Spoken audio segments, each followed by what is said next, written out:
مرد و زن بچے اور بچیاں بھی سبھی، مرد و زن بچے اور بچیاں بھی سبھی، علم حاصل کرو، علم حاصل کرو۔ جی بہت اچھے سبحان۔ مرد و زن بچے اور بچیاں بھی سبھی، علم حاصل کرو، علم حاصل کرو۔ بزرگ اور دوستو، وہ انسان دنیا میں بھی کامیاب رہتا ہے، آخرت میں بھی کامیاب رہتا ہے۔ میری ماں اور بہنوں، یاد رکھنا یہ مدارس اسلامیہ دین کے قلعے ہیں، یہی قیامت کے روز آپ کو گواہی دیں گے کہ ہاں یہ وہ عورتیں ہیں، یہ وہ میری ماں اور بہنیں ہیں۔ انشاءاللہ زندگی باقی رہی اور عرش کے میدان میں جب اللہ بلائے گا تو ہم بھی اس چیز کی گواہی دیں گے کہ اے اللہ یہ وہ عورتیں ہیں جو تیرے دین کی خاطر اپنی جانوں کو قربان کرنے کے لیے اور دھوپ میں تیز گرمی میں اے اللہ تجھے خوش کرنے کے لیے تیرے رسول اللہ صلی اللہ علیہ وسلم کے گھر میں آیا کرتی تھی، علماء کی باتوں کو سنتی تھی۔ وہ علماء جن کے بارے میں بتایا کہ بنی اسرائیل کی نبیوں کی طرح ہے۔ میرے محترم بزرگوں اور دوستوں، میری ماں اور بہنوں، جہاں تک میری آواز جا رہی ہو الحمدللہ آپ کے کانوں تک آواز فل آ رہی ہوگی، لہذا تمام کی تمام فوراً جلسہ گاہ میں تشریف لے آئیں، کیونکہ جلسے کی آخری کڑی باقی ہے۔ آپ کو یہ بھی پتا چلے گا کہ دستار کس طرح سے کی جاتی ہے۔ آخرکار علماء کرام جب بچہ حافظ بن جاتا ہے تو اس کی سر پر پگڑی کس طرح سے باندھی جاتی ہے۔ میرے محترم بزرگ اور دوستوں اور عزیز ساتھیوں، خصوصاً آپ سے توجہ دی جاتی ہے کہ فوراً جلد سے جلد جلسہ گاہ کے اندر تشریف لے آئیں، کیونکہ الحمدللہ ہمارے حضرت مولانا محمد شکیل صاحب دامت برکاتہم العالیہ وہ بھی الحمدللہ راستے میں ہیں۔ حضرت مولانا مفتی محمد ثاقب صاحب الحمدللہ وہ بھی مدرسے میں آ چکے ہیں، اور حضرت مولانا رشیدی صاحب الحمدللہ وہ بھی آ چکے ہیں۔ آپ خود اپنی آنکھوں سے دیکھ رہے ہیں حضرت مولانا محمد خالد صاحب دامت برکاتہم العالیہ وہ بھی آ چکے ہیں۔ لہٰذا صرف توجہ جو دی جا رہی ہے وہ آپ لوگوں پر دی جا رہی ہے، کیوں؟ جب میدان حشر میں اللہ پوچھے گا کہ آخرکار تمہارے یہاں علماء چلا رہے تھے، علماء بتلا رہے تھے، آخرکار یہ ہماری ماں اور بہنیں کہاں تھی، تو ہم کیا جواب دیں گے؟ لیکن جب نظروں کے سامنے سے اجھل ہو جائیں گی اور پردہ نشی عورتیں آ کر کے بیٹھیں گی تو ہم اللہ سے کہیں گے کہ اے اللہ یہ تپتی ہوئی دھوپ میں جیسے ریگستان کا جنگل ہے اسی طرح سے ایسے میدان میں آ کر بیٹھتی تھی، اے اللہ تو ان کی مغفرت فرما۔ اللہ خود کہے گا اے میرے فرشتوں تم کہاں رہنا، جاؤ میں نے ان عورتوں کی اور ان مردوں کی مغفرت فرما دی۔ میری ماں اور بہنوں، یہ کوئی معمولی چیز نہیں ہے، یہ آخری نشست بہت بڑی چیز ہے، کیونکہ علماء کی آمد و رفت بھی الحمدللہ کل سے چل رہی ہے۔ لیکن یاد رکھنا گیا ہوا وقت ہاتھ نہیں آتا، آدمی کا پتہ نہیں چلتا کہ کون سی سیکنڈ میں کب اللہ اس کو بلا لے۔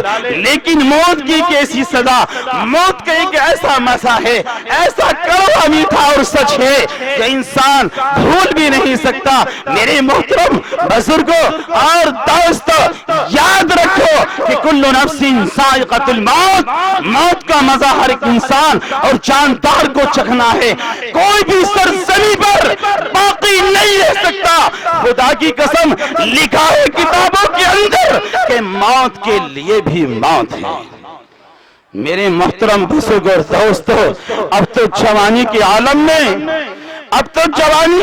میں سوچتے ہیں کہ ہم کتنی جوان ہیں، یہ علماء رات دن چلا رہے ہیں، یہ بے وقوف ہے۔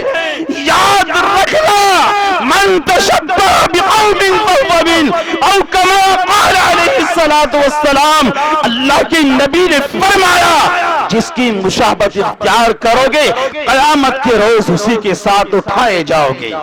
اگر تمہارا علماء کے ساتھ اٹھنا اور بیٹھنا رہا تو یاد رکھنا علماء کے ساتھ اٹھائے جاؤ گے۔ میری ماں اور بہنوں تم بھی توجہ دو کہ اپنے بچوں کو حافظ بناؤ۔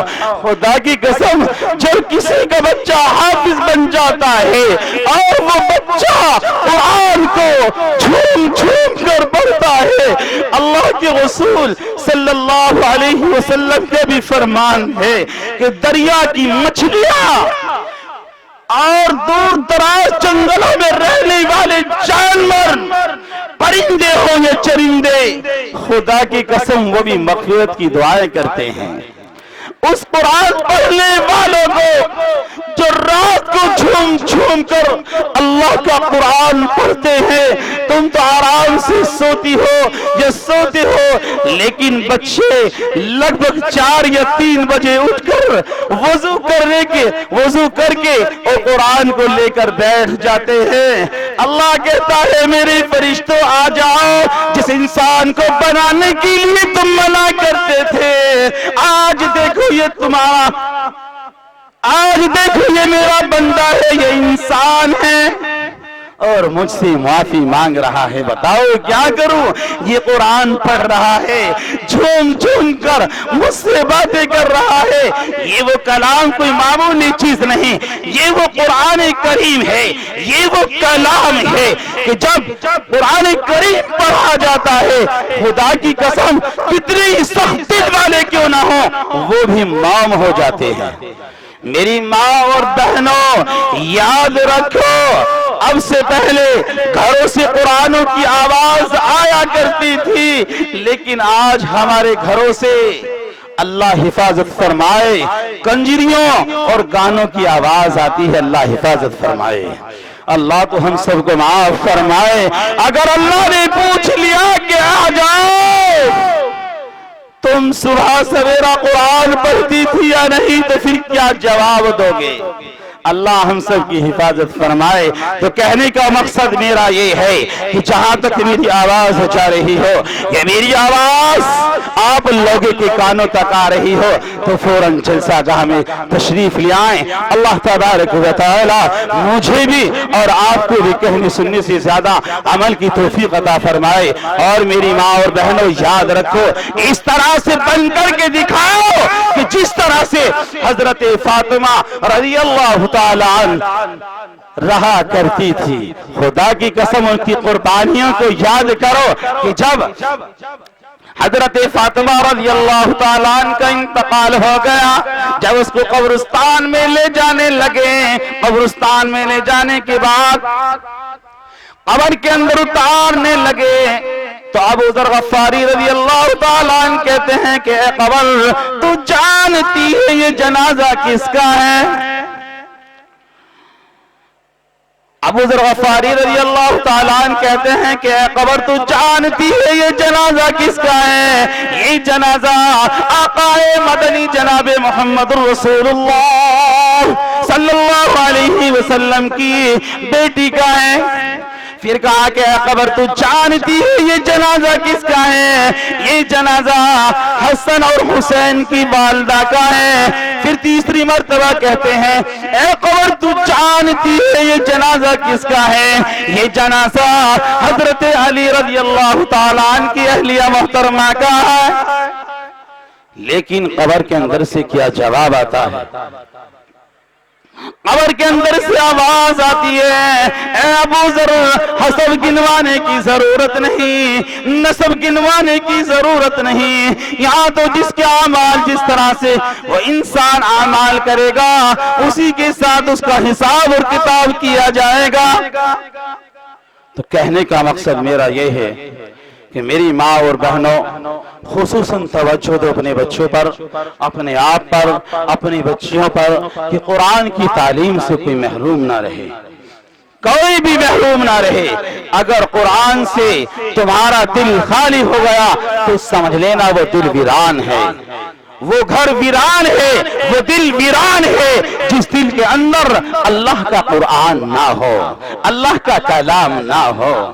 تو میری ماں اور بہنوں خصوصاً اس بات پر توجہ دیں، اللہ مجھے اور آپ کو کہنے سننے سے زیادہ عمل کی توفیق عطا فرمائے۔ وما علینا الا البلاغ۔